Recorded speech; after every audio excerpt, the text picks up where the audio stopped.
سورہ یوسف میں آیا ہے ہر علم والے پر اللہ نے علم والا رکھا. ہر علم والے پر علم والا. کوئی بندہ یہ نہیں کہہ سکتا کہ مجھے بہت زیادہ علم بغیر کنارے کا سمندر ہے. کبھی کبھی ایسا ہوتا ہے کہ بیٹھ کے سننے والے بولنے والے سے زیادہ علم رکھتے ہیں. ایسا ہوتا ہے کبھی. آپ میں کہ بہت سارے لوگ ایسے ہوں گے کہ جو مسائل مجھے نہیں معلوم ہے وہ مسائل آپ کو پتا ہوں گے. ہو سکتا ہے, پوسیبل ہے. ایسا ضروری نہیں ہے کہ مجھے سب پتا ہے, ایسا نہیں. اور یہ دعویٰ اسلام پسند نہیں کرتا. امام اعظم ابو حنیفہ سے لوگوں نے 36 سوال کیے. کتنے؟ 36. 18 کے جواب میں آپ نے فرمایا مجھے نہیں معلوم. کیا؟ مجھے نہیں معلوم. آج کل ہم کیا کہتے ہیں؟ ارے کسی کتاب میں نہیں ہے. میرے بھائی تیرے علم میں نہیں ہے. یہ کیوں کہتا ہے کسی کتاب میں نہیں؟ تو نے کتاب کتنی پڑھی؟ کچھ لوگ کہتے ہیں کسی حدیث میں نہیں ہے. تو نے حدیث کتنی پڑھی؟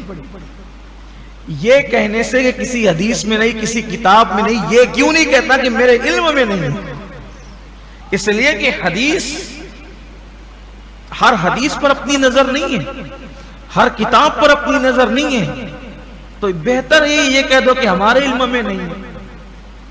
لیکن آج کل یہ فیشن ہو گیا ہے, کسی حدیث میں نہیں, کسی حدیث. ارے میرے عزیز تجھے تو پتہ ہی نہیں کہ حدیث بھی کتنی ہے. آج کل ہمارے نوجوان یہ کہنے لگے کسی حدیث میں نہیں. بتاؤ کسی حدیث میں نہیں. بلکہ یہاں ایک بات آج آپ کو بتاؤں, یہ بہت بڑی دیدہ دلیری ہے. کسی حدیث میں نہیں, کسی حدیث میں نہیں, کسی حدیث میں نہیں. پہلی بات تو آپ کو معلوم ہونا چاہیے کہ ہر حدیث ہم تک پہنچی ہی نہیں.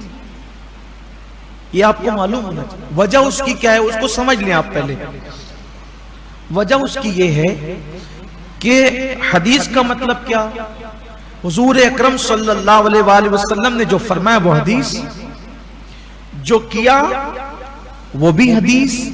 حضور اکرم صلی اللہ علیہ وآلہ وسلم کے سامنے جو کیا گیا اس پر حضور علیہ السلام چپ رہے وہ بھی حدیث. اس کی 3 قسمیں بیان کر دی گئی, حدیث قولی, فعلی اور تقریری.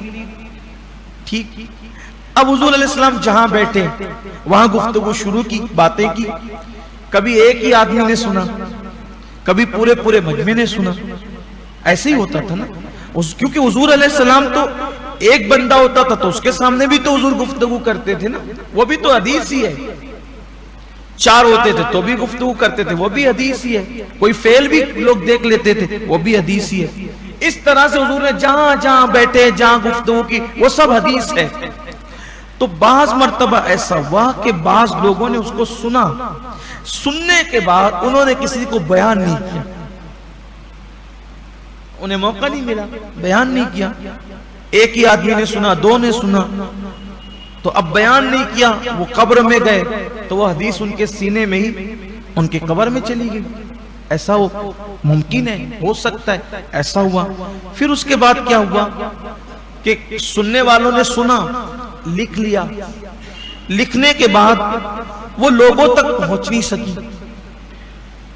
انہی کے پاس تھی, کسی کو دیمک چاٹ گئی, وہ لکھا ہوا ذخیرہ گم ہو گیا, کھو گیا. ایسا بھی ہوا, یہ سب بھی ہوا.